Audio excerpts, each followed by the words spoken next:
social development.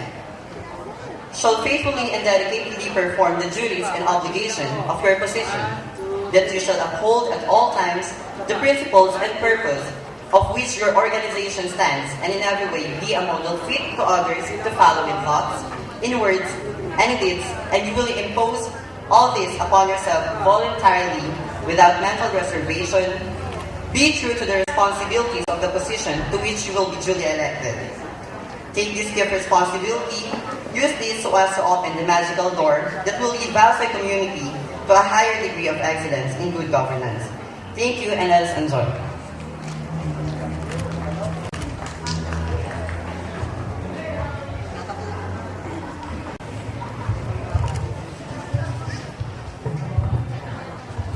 So, good afternoon.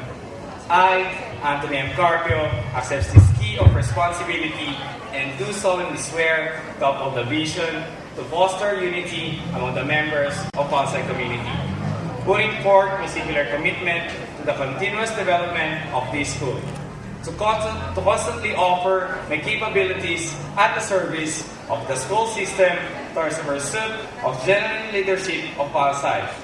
I shall faithfully and dedicatedly perform the duties and obligation of my position, and in every way be a model fit to others to follow in thought, in words, and in deeds, that I will impose all this upon myself voluntarily without mental reservation. I assure you that I will use this key to unlock the magical door, and that to lead my constituents toward betterment and excellence, to pursue your legacy, to redefine leadership to its fullest. Thank you. Sunny and Anthony, for the transfer of Book of Knowledge, may I call on for her betrothal speech, Ms. Myla Angela Bernardo, and for the acceptance speech, Ms. Maria Angela Labrador. Please. Yesterday. But now, we are already in the reporting line. You, the juniors, to stay, and we, the seniors, to leave.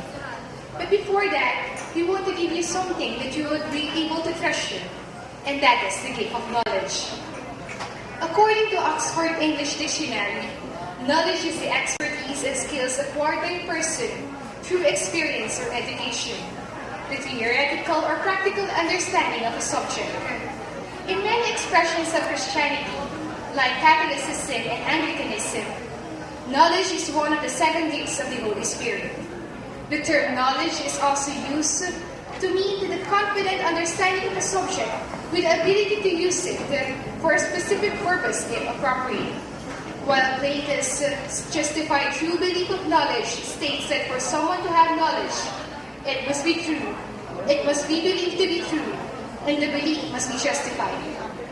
Presently, there is, however, no single agreed definition of knowledge, or any prospect of one, and there remain numerous competing theories. Well, I think to each individual, the meaning of knowledge would be different. But as what Aristotle says, all men by nature desire knowledge, and according to Sir Francis Bacon, knowledge is power. Every man wants to attain power. The power to change things, the power to create opportunities, the power to influence people, and the power to get what they want. All these possibilities are there because there is knowledge. But great power comes with great responsibility. We should be able to use this knowledge that we acquire, and should not end with appreciation of knowledge. We should be able to use this to make a better society, better opportunities, and better innovations. We should use this power for the betterment of our country. So, in behalf of the fourth-year students, I would like to give you the duty of letting the other batch know the responsibility that comes with the power of knowledge. And with it as a proof is the book of knowledge, so that you may be able to pursue wisdom.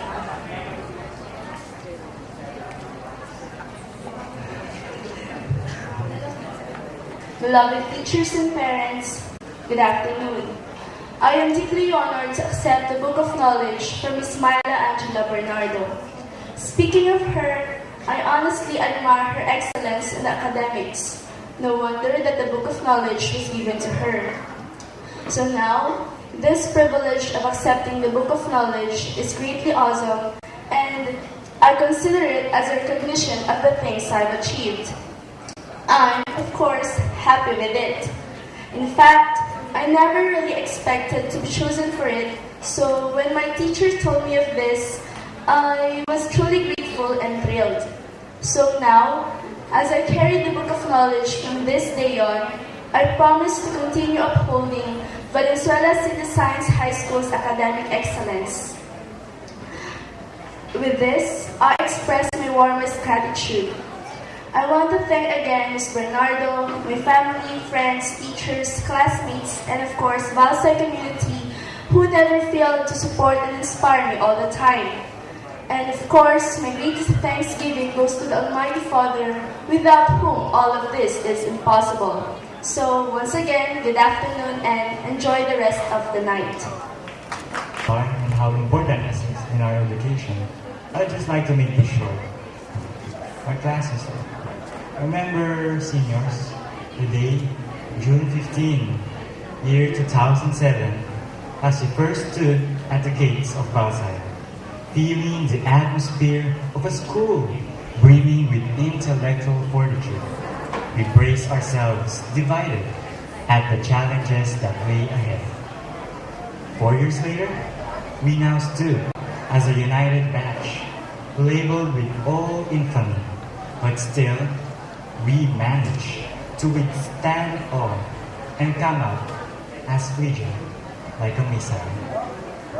During the past years, we have proven to ourselves that despite all the attacks against our rather rash, self-inclined rectitude, we awed them with intellectual supremacy. Some individuals raise our flag in different subjects. The blazing nations raise high hopes as their representatives wreak havoc through the ranks of the MTAP Math Challenge, while the electrifying Ampere and Blue Farads amaze their superb English skills at the press conference and English proficiency. However, despite the true goal that we have achieved throughout the years, that is the unity of each and every individual who, through thick and thin, stood side by side against blizzards of trials, whether it be an infamous act or a libelous account. Truly, this is an achievement we can truly be proud of. Kudos to all of you, the resilient batch of legion. Citaville, hologram version in Facebook, when I received a personal message from Gav. She reminded me about our upcoming reunion. We joked a bit about how cool it would be to make a city of our own. Next thing we knew, our whole batch wanted to create a city, for Flayans and by Flayans. To make it in time for our reunion that's planned to be held at our new city, we started cracking on our new project. First off, we got hold of Man, our batch's only successful genetic engineer. Then Andrea, Rana, and Gav, the top-notchers of the law bar exams, fixed the papers regarding the land arrangements. Then we got hold of Rick, Eller, Zara, Jubel, Aryan, Ival, Ivan, and Lailani, hardcore civil engineers, and asked them if they could coordinate with Paul and Kian, our batch's electrical engineers. We then contacted architects Reno and Ivy and interior designers Alaris and Charmani to draw and put the finishing touches to our city's blueprints. To ensure that the architects and the civil engineers were cooperating well, we had Chola and Vera working day and night to liaise them. After the planning part, business tycoons Ralph, Kenneth Robles, Maybe, and Roxanne, owners of a chain of companies, donated gazillions of pesos for the project. Ian, Mariah, Dane, Val, Micah, Abby, Dama, and PS, the said company's best accountants on the payroll, computed just how much gazillions are needed to fund their plan. The four tycoons delegated the task of choosing the city mayor to Carl Rebon, a prominent political analyst, and to Sheila, Winnie Mansad's replacement as our country's top economist. The two without hesitations, elected Sunny as the